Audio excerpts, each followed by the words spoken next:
नमस्कार। Byju's government exam prep channel में आप सभी का स्वागत है। और आज हम 15 मार्च के जो भी इम्पोर्टेंट करंट अफेयर्स हैं उनको यहाँ पर देखने वाले हैं।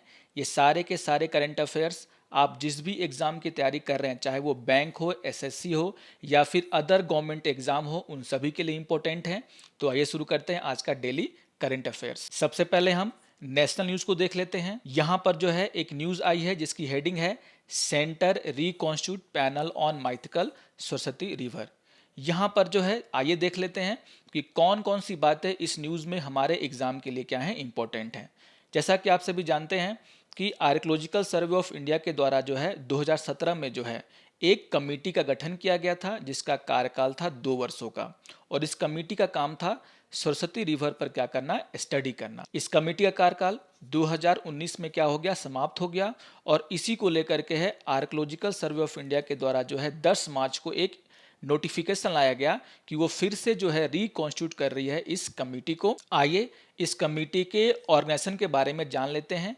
यहाँ पर कहा गया है the committee would continue to be chaired by the culture minister. यहाँ पर जो है कल्चर मिनिस्टर के द्वारा इस कमेटी को चेयर किया जाएगा। और इसके अलावा भारत के कुछ और मिनिस्ट्री हैं जिसके रिप्रेजेंटेटिव जो है यहाँ पर होंगे। आइए देख लेते हैं वो कौन कौन सी मिनिस्ट्री है। यहाँ पर कहा गया है कि official from culture, tourism, water resource, environment and forest, housing and urban affairs ministries, वहाँ के रिप्रेजेंटेटिव जो होंगे क्या होंगे, इस कमेटी में होंगे। इसके अलावा इंडियन स्पेस रिसर्च ऑर्गेनाइजेशन के रिप्रेजेंटेटिव भी इस कमेटी में होंगे। इनके अलावा जो है गुजरात, हरियाणा और राजस्थान के गवर्नमेंट के जो रिप्रेजेंटेटिव है वो भी जो है इस कमेटी में होंगे। इसके अलावा आर्कियोलॉजिकल सर्वे ऑफ इंडिया के ऑफिशियल्स भी इस कमेटी का हिस्सा होंगे। यानी कि इस कमेटी को बहुत ही वाइड रखा गया। आइए बढ़ते हैं अपने अगले समाचार की तरफ और इसका हेडिंग है panel on air quality dissolve. यहाँ पर जो है सरकार के द्वारा अक्टूबर में जो है एक कमेटी का गठन किया गया था जिसके हेड थे एमएम कुट्टी, जो कि फॉर्मर सेक्रेटरी हैं किसके, तो ministry of petroleum and natural gas के। यहाँ पर जो है इस कमेटी को ऑर्डिनेंस के द्वारा कॉन्स्टिट्यूट किया गया था। अब यहाँ पर आप सभी जानते हैं कि एक ऑर्डिनेंस जो होता है उसे कब लाया जाता है, तो जब पार्लियामेंट सेशन में ना हो। लेकिन जब पार्लियामेंट का नेक्स्ट सेशन शुरू होता है तो उस सेशन में 6 वीक के अंदर जो है उस ऑर्डिनेंस को आपको क्या कराना पड़ता है, पास कराना पड़ता है, नहीं तो वो ऑर्डिनेंस खुद ब खुद समाप्त हो जाता है। यहाँ पर यही हुआ है। सरकार जो है अक्टूबर में एक ऑर्डिनेंस लेकर के आई थी जिसके द्वारा जो है इस कमीशन को बनाया गया था। लेकिन नेक्स्ट सेशन में यानी कि जो बजट सेशन हमारा जो चल रहा है यहाँ पर जो है उन्होंने जो है 6 वीक के अंदर इसे वो पास नहीं करा पाई, जिसके कारण ये ऑर्डिनेंस समाप्त हो गया और सरकार को क्या करना पड़ा, इस पैनल को यानी कि इस कमीशन को क्या करना पड़ा, डिसॉल्व करना पड़ा। तो बहुत ही इंपॉर्टेंट चीजें हैं यहाँ पर आपको याद रखना है। इस कमीशन के हेड कौन थे, तो नाम था उनका एमएम कुट्टी। आइए बढ़ते हैं अपने अगले समाचार की तरफ और हेडलाइन है कि centre likely to allow resident to fill their NPR detail online. यहाँ पर आप सभी जानते हैं कि हमारे देश में हर 10 साल पर सेंसस होता है यानी कि जनगणना का काम होता है। और अभी जनगणना का काम होना है और यहाँ पर जो उसका फर्स्ट स्टेप होता है नेशनल पॉपुलेशन रजिस्टर को क्या करना, अपडेट करना। और यहाँ पर सरकार के द्वारा ये कहा जा रहा है कि सरकार हो सकता है कि नेशनल पॉपुलेशन रजिस्टर को करने के लिए जो फॉर्म है वो ऑनलाइन मोड में ले और यहाँ पर जनता जो है उसे ऑनलाइन मोड में फिल कर सकती है। तो ये भी एक न्यूज़ है जो कि इंपॉर्टेंट है हमारे लिए। आइए अब कुछ इंटरनेशनल न्यूज़ देख लेते हैं। यहाँ पर एक न्यूज़ निकलकर सामने आई है जिसका शीर्षक है INS Jalashwa arrives in Comoros with 1000 metric tons of rice. यहाँ पर जो है आइए देख लेते हैं कि कौन कौन सी ऐसी बातें हैं जो हमारे एग्जाम के लिए इंपॉर्टेंट हो सकती। यहाँ पर आपको कुछ बातों को ध्यान में रखना है और वो बातें हैं कि अक्टूबर 2019 में जो है वाइस प्रेसिडेंट ऑफ इंडिया के द्वारा जो है इस देश का जो है यात्रा किया गया था और यहाँ पर उनके द्वारा ये वादा किया गया था कि भारत जो है इस देश को जो है क्या करेगा, खाद्य सुरक्षा के लिए जो है हेल्प करेगा यानी कि फूड असिस्टेंस देगा। यहाँ पर उसी वादे को पूरा करने के लिए जो है भारत सरकार के द्वारा आईएनएस जलसवा को जो है भेजा गया है जो कि कॉमरोज को जो क्या करेगा 1000 मेट्रिक टन चावल की सप्लाई करेगा।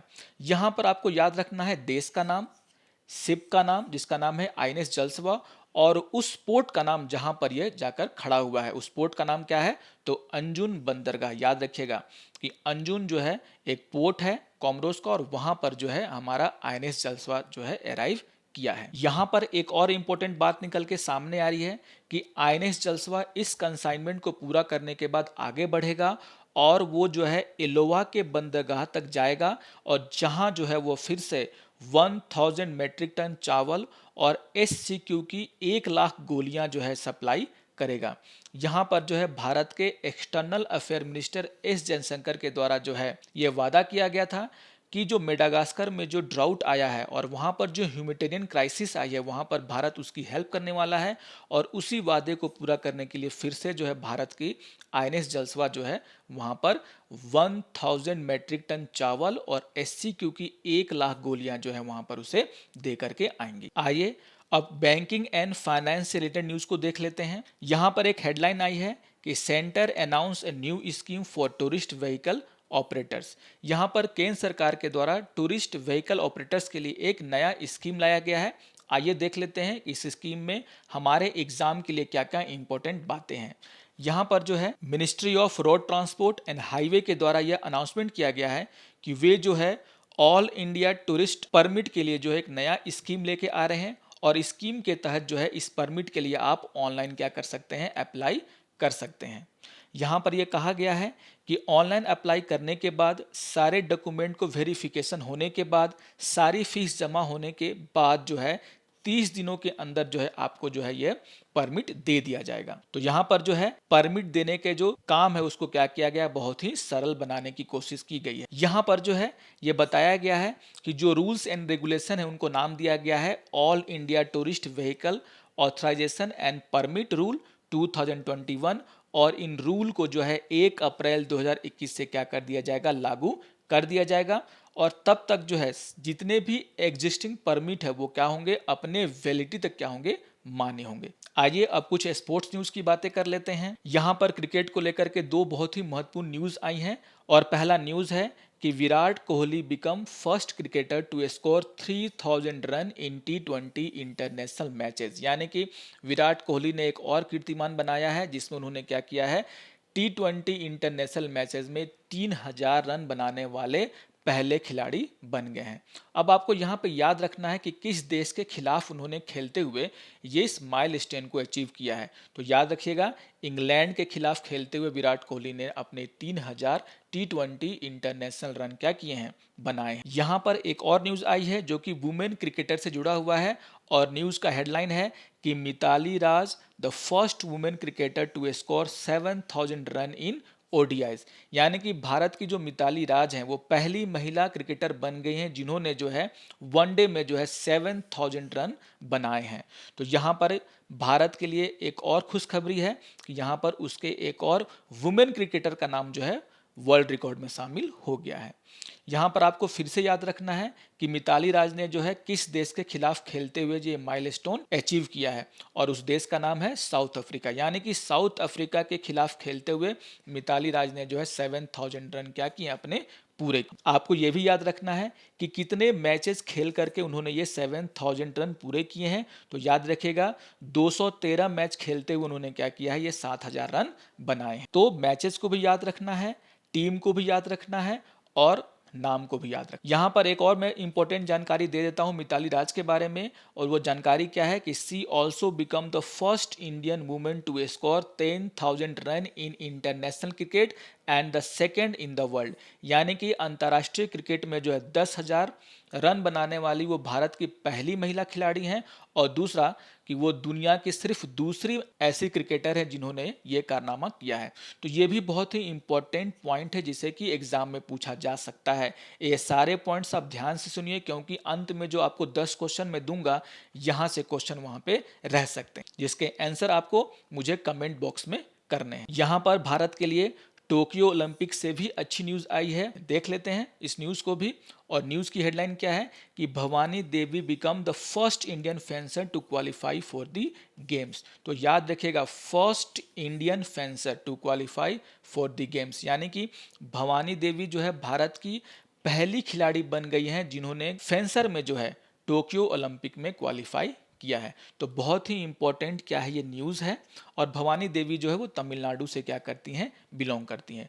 तो नाम याद रखना, गेम का नाम याद रखना और ये कभी भी आपके एग्जाम में पूछे जा सकते हैं। आइए कुछ इंपॉर्टेंट डेज के ऊपर चर्चा कर लेते हैं। आज 15 मार्च है और 15 मार्च को जो है वर्ल्ड कंज्यूमर राइट डे के नाम से क्या किया जाता है, सेलिब्रेट किया जाता है। तो याद रखना 15 मार्च वर्ल्ड कंज्यूमर राइट डे। यहां पर जो है आपको याद रखना है कि वर्ल्ड कंज्यूमर राइट डे का थीम क्या है, और थीम मैंने आपको यहां बता दिया है, टैकलिंग प्लास्टिक पोल्यूशन। तो यहाँ पर जो है प्लास्टिक पोल्यूशन के ऊपर जोर देते हुए जो है थीम जो है उसी के आधार पर रखा गया है, और थीम क्या रखा गया, टैकलिंग प्लास्टिक पोल्यूशन। यहाँ पर मैंने आपको ये भी जानकारी दे दी है कि जो वर्ल्ड कंज्यूमर राइट डे है वो सबसे पहली बार जो है 1983 में सेलिब्रेट किया गया था। तो आपको ये दोनों जानकारियां बहुत ही इंपॉर्टेंट तरीके से याद रखनी है। अगर आप थीम की बात करो तो थीम को पढ़कर है आपको यह समझ में आ जाता है कि यहाँ पर प्लास्टिक पोल्यूशन को कम करने की बात की जा रही है।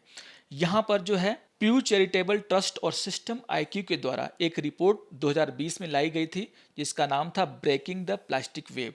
और यहाँ पर यह बताया गया था कि 2040 तक जो है ओशियन में यानी कि समुद्र में जो प्लास्टिक मटेरियल्स जाने का जो प्रवाह है वो 3 गुने तक बढ़ जाएगा। यानी कि आज के समय में जितना प्लास्टिक जो है, वेस्ट जो है, वो समुद्र में जाता है उससे कम से कम 3 गुना उसका प्रवाह जो है बढ़ जाएगा, जो कि वहाँ पर जीवन के लिए खतरा उत्पन्न कर सकता है। और यहाँ पर जो है इसी के खिलाफ अवेयरनेस फैलाने के लिए यानी कि प्लास्टिक पोल्यूशन को कम करने के लिए जो है इस बार का जो है थीम रखा गया है टैकलिंग प्लास्टिक पोल्यूशन। तो यहाँ पर आपको याद रखना है कि प्लास्टिक पोल्यूशन को लेकर के बातें की जा रही है। यहाँ पर जो है ये भी कहा गया है कि प्लास्टिक पोल्यूशन को अगर हमें कम करना है तो हमें 7R मॉडल जो है अपनाना होगा। और 7R का यहाँ पर मतलब क्या है, replace, rethink, refuse, reduce, reuse, recycle and repair. तो यहाँ पर जो है 7R मॉडल की बात की गई है, और अगर हम इसे अपनाते हैं तो हम जो है प्लास्टिक पोल्यूशन को क्या कर सकते हैं, कम कर सकते हैं। 15 मार्च को जो है रामकृष्ण जयंती के रूप में भी हम लोग यहाँ पर सेलिब्रेट कर रहे हैं। तो आइए जान लेते हैं इस न्यूज़ से रिलेटेड कुछ महत्वपूर्ण बातें। आपको याद रखना है कि इस वर्ष जो है 150वीं यानी कि 185th बर्थ एनिवर्सरी जो है मनाई जा रही है, जो कि डेट क्या है, 15 मार्च। अगर हम रामकृष्ण जी की बातें करें तो उनका जन्म जो है 18 फरवरी 1836 में जो है भारत के पश्चिम बंगाल के हुगली जिले के कमारपुकुर गांव में हुआ था। और वो जो है एक ब्राह्मण फैमिली से बिलोंग करते थे, और उनका वास्तविक नाम था गदाधर चट्टोपाध्याय। तो कुछ इंपॉर्टेंट जानकारियां मैंने आपको यहाँ पर दे दी हैं कि उनका जन्म किस स्टेट में हुआ था, किस जिले में हुआ था और किस गांव में हुआ था, और उनका वास्तविक नाम क्या था, तो गदाधर चट्टोपाध्याय। बाद में जब वो दक्षिणेश्वर काली मंदिर के पुजारी बन गए तो उन्हें जो है भक्तों के बीच में जो है रामकृष्ण परमहंस के नाम से पुकारा जाने लगा, और वो रामकृष्ण परमहंस के नाम से ही जाने जाते हैं। तो ये कुछ इंपॉर्टेंट बातें थी जो कि आपको रामकृष्ण परमहंस के बारे में जाननी चाहिए, जो कि एग्जाम में आपसे पूछा जा सकता। आइए अब कुछ इंपॉर्टेंट फैक्ट की बातें करते हैं, और इस बार इंपॉर्टेंट फैक्ट में हम बातें करेंगे 42nd अमेंडमेंट एक्ट ऑफ 1976 का।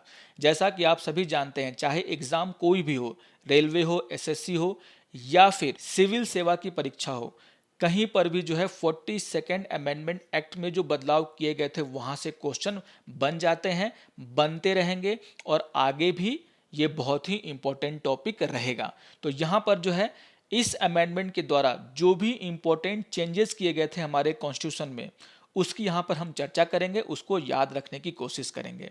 यहाँ पर तो सबसे पहला पॉइंट यही है कि it is known as the mini constitution. जैसा कि हम सभी जानते हैं और बार बार एग्जाम में भी आता है कि किस अमेंडमेंट को जो है हम भारत में मिनी कॉन्स्टिट्यूशन के नाम से जानते हैं। तो आंसर क्या हो जाएगा आपका 42nd अमेंडमेंट एक्ट। तो याद रखिएगा, इसमें इतने सारे बदलाव किए गए थे जिसके कारण इसे मिनी कॉन्स्टिट्यूशन भी कहा जाता है। यहां पर दूसरा महत्वपूर्ण बदलाव यह किया गया था कि हमारे प्रियम्बल में जो है इस अमेंडमेंट के द्वारा 3 न्यू वर्ड्स यानी कि सोशलिस्ट, सेकुलर और इंटीग्रिटी को क्या किया गया, जोड़ा गया।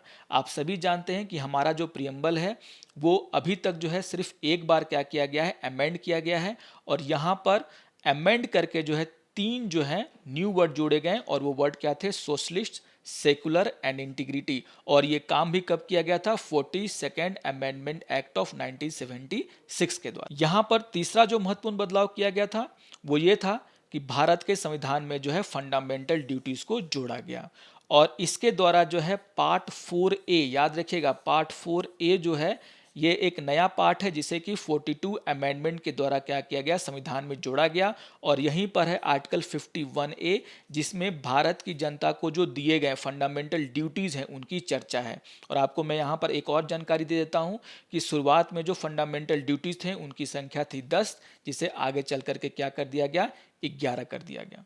तो याद रखिएगा 42nd अमेंडमेंट एक्ट के द्वारा जो है फंडामेंटल ड्यूटीज को यानी कि नए पार्ट को यानी कि पार्ट 4A को जो है यहाँ पर संविधान में जोड़ा गया। आइए कुछ और चेंजेस को देख लेते हैं जो कि 42 अमेंडमेंट के द्वारा किए गए। यहाँ पर जो है राष्ट्रपति को कैबिनेट की सलाह मानने के लिए क्या कर दिया गया, बाध्य कर दिया गया। यानी कि राष्ट्रपति जो है वो अपनी मर्जी से काम नहीं कर सकते, जब तक कैबिनेट उन्हें कुछ करने की सलाह नहीं देगी तब तक जो है राष्ट्रपति कोई भी एक्शन नहीं ले सकते, कोई भी काम नहीं। इसी अमेंडमेंट के द्वारा पार्ट 14A यानी कि 14A को जो है हमारे संविधान में ऐड किया गया। और पार्ट 14A क्या था, provided for the administrative tribunal and tribunal for other matters, यानी कि प्रशासनिक प्राधिकरण और अन्य मामलों में अधिकरण की यहाँ पर व्यवस्था की गई थी। यानी कि प्रशासनिक अधिकरणों और अन्य मामलों में अधिकरणों की व्यवस्था करने की यहाँ पर बात की गई थी। सरकार जो है एडमिनिस्ट्रेटिव ट्राइब्यूनल और अलग अलग मैटर पर ट्राइब्यूनल्स भी यहाँ पर बना सकती थी। तो याद रखिएगा part 14A is added by the 42 amendment act of 1976। यहाँ पर जो है लोकसभा और विधानसभा की सीटों को भी जो है 2001 तक के लिए क्या कर दिया गया था, फ्रीज कर दिया गया था। यहाँ पर जो है 42 अमेंडमेंट के द्वारा 1971 के सेंसस के आधार पर जो लोकसभा और विधानसभा की सीटें बढ़ाई गई थी उन्हें जो है 2001 तक के लिए क्या कर दिया गया, फिक्स कर दिया गया। आगे चल करके एक और अमेंडमेंट हुआ जिसे हम बोलते हैं 84th अमेंडमेंट, और उस अमेंडमेंट के द्वारा ये जो सीटों की जो संख्या फ्रीज की गई थी उसे जो है 2026 तक के लिए क्या कर दिया गया, बढ़ा दिया गया। लेकिन सबसे पहली बार आपको याद रखना है कि 42 अमेंडमेंट के द्वारा ही 1971 के सेंसस पर जो है लोकसभा और विधानसभा की सीटों को क्या किया गया था, फ्रीज किया गया था, उन्हें फिक्स किया गया 2001 तक के लिए। यहाँ पर एक और बहुत बड़ी चेंजेस की गई, और आइए देख लेते हैं वो चेंजेस क्या थे। वो चेंजेस थे made the constitutional amendment beyond the judicial review. यहाँ पर जो है कहा गया कि कोई भी संवैधानिक संशोधन जो सरकार करेगी वो न्यायिक जांच से क्या हो जाएंगे, बाहर हो जाएंगे। इसे जो है 44th अमेंडमेंट में क्या किया गया, बदला गया। यानी कि अभी के टाइम में जो भी कॉन्स्टिट्यूशनल अमेंडमेंट हैं अगर वो संविधान के खिलाफ हैं तो उनकी जो है जांच सुप्रीम कोर्ट कर सकता है, और सुप्रीम कोर्ट अगर पाता है कि ये जो अमेंडमेंट है वो संविधान के खिलाफ है तो उसे जो है निरस्त भी किया जा सकता है। लेकिन 42 अमेंडमेंट में क्या कर दिया गया, ये बोला गया कि कॉन्स्टिट्यूशनल अमेंडमेंट अगर सरकार करेगी तो कोर्ट जो है इसमें दखल अंदाजी नहीं कर सकता। यहां पर इस अमेंडमेंट के द्वारा सुप्रीम कोर्ट और हाई कोर्ट के पास जो न्यायिक समीक्षा और रिट निकालने की जो शक्ति थी उसे में भी क्या की गई थी, कटौती की गई थी। यहां पर एक और महत्वपूर्ण बदलाव किया गया था जो कि हमारे लोकसभा और विधानसभा के क्या था, टर्म से जुड़ा हुआ है, कार्यकाल से जुड़ा हुआ है। इसी अमेंडमेंट के द्वारा जो है लोकसभा और स्टेट लेजिस्लेटिव असेंबली यानी कि विधानसभा का जो टर्म है वो 5 सालों से बढ़ाकर क्या कर दिया गया था, 6 सालों का कर दिया गया था। बाद में 44th अमेंडमेंट करके फिर से इसे 6 सालों से क्या किया गया, 5 साल किया गया। तो ये बार बार एग्जाम में पूछा जाता है कि वो कौन सा अमेंडमेंट था जिससे लोकसभा की जो टर्म है उसको जो है 5 से 6 साल कर दिया गया था। तो आपको याद रखना है वो कौन सा अमेंडमेंट है, तो 42 अमेंडमेंट ऑफ 1976। यहां पर जो है संविधान के डायरेक्टिव प्रिंसिपल में भी चेंजेस किए गए थे, और देख लेते हैं यहाँ पर क्या चेंजेस किए गए थे।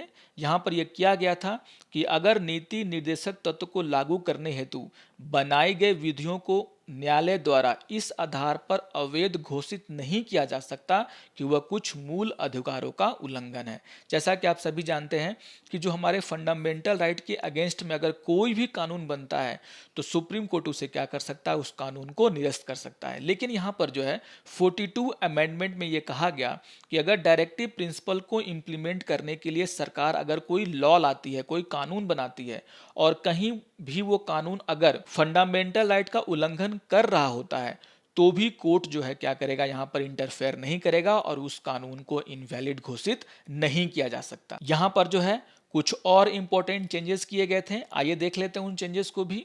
यहां पर जो है संसद को राष्ट्र विरोधी कार्यकलापों के संबंध में कार्रवाई करने के लिए कानून बनाने की शक्ति प्रदान की गई और ऐसे कानून मूल अधिकारों पर अभिभावी होंगे। यहाँ पर भी यही कहा गया कि अगर सरकार जो है राष्ट्र विरोधी कानून बनाती है और अगर कहीं वो कानून जो है फंडामेंटल राइट के अगेंस्ट में है तो भी यहाँ पर जो है कोर्ट उसको निरस्त नहीं कर पाएगा। यहाँ पर जो है इसी अमेंडमेंट के द्वारा जो है डायरेक्टिव प्रिंसिपल में 3 नए डायरेक्टिव प्रिंसिपल को ऐड किए गए। आइए जान लेते हैं वो न्यू डायरेक्टिव प्रिंसिपल कौन कौन से हैं। वो डायरेक्टिव प्रिंसिपल है equal justice and free legal aid, दूसरा है participation of worker in the management of industry, तीसरा है आपका protection of environment, forest and wild life. इन्हें जो है क्या किया गया, डायरेक्टिव प्रिंसिपल में ऐड कर दिया गया। यहाँ पर जो है इमरजेंसी को लेकर के ही बातें की गई और कहा गया कि भारत में इमरजेंसी जो है वो भारत के किसी एक भाग में भी लग सकता है। जैसा कि आप सभी जानते हैं कि इमरजेंसी पहले जो था इस अमेंडमेंट के पहले पूरे भारत में एक साथ लागू होता था, लेकिन इस अमेंडमेंट में ये कर दिया गया कि भारत के किसी एक हिस्से में भी इमरजेंसी लगाई जा सकती। यहाँ पर जो है 5 वैसे सब्जेक्ट जो कि स्टेट लिस्ट का हिस्सा थे उन्हें जो है कॉन्करेंट लिस्ट में क्या कर दिया गया, डाल दिया गया। जैसा कि हम सभी जानते हैं कि हमारे देश में जो है सेंटर और स्टेट के बीच में जो है पावर का डिस्ट्रीब्यूशन करने के लिए 3 लिस्ट बनाए गए हैं और उन लिस्ट का नाम है सेंटर लिस्ट, दूसरा है स्टेट लिस्ट और तीसरा है कंकरेंट लिस्ट।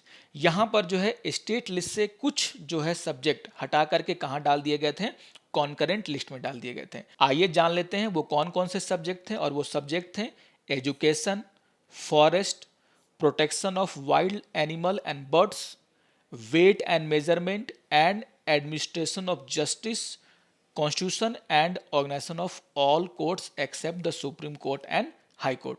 तो वो जो 5 सब्जेक्ट थे वहां पर मैंने आपको नाम बता दिया है और वो क्या है, एजुकेशन है, दूसरा है आपका फॉरेस्ट है, तीसरा है आपका protection of wild life and birds, चौथा था आपका वेट एंड मेजरमेंट और पांचवा था एडमिनिस्ट्रेशन ऑफ जस्टिस जिसमें कि constitution and organisation of all courts except the supreme court and high court शामिल है। तो याद रखिएगा एग्जाम में बहुत ही जो है इसे पूछा जाता है। ये 5 सब्जेक्ट आपको क्या कर लेने हैं, याद कर लेने हैं। यहाँ पर जो है इस अमेंडमेंट के द्वारा कोरम की व्यवस्था को भी क्या कर दिया गया था, समाप्त कर दिया गया था। जैसा कि हम सभी जानते हैं कि हमारे देश में संसद की कार्रवाई को शुरू करने के लिए या फिर विधानसभा की कार्रवाई को शुरू करने के लिए मिनिमम मेंबर की आवश्यकता पड़ती है और वो कितनी है, 1/10 of the strength of that house. यानी कि अगर लोकसभा में 543 मेंबर हैं, अगर आप उसका 1/10 निकालोगे तो इसका मतलब कि 54 जो है मेंबर अगर जब तक प्रेजेंट नहीं होते हैं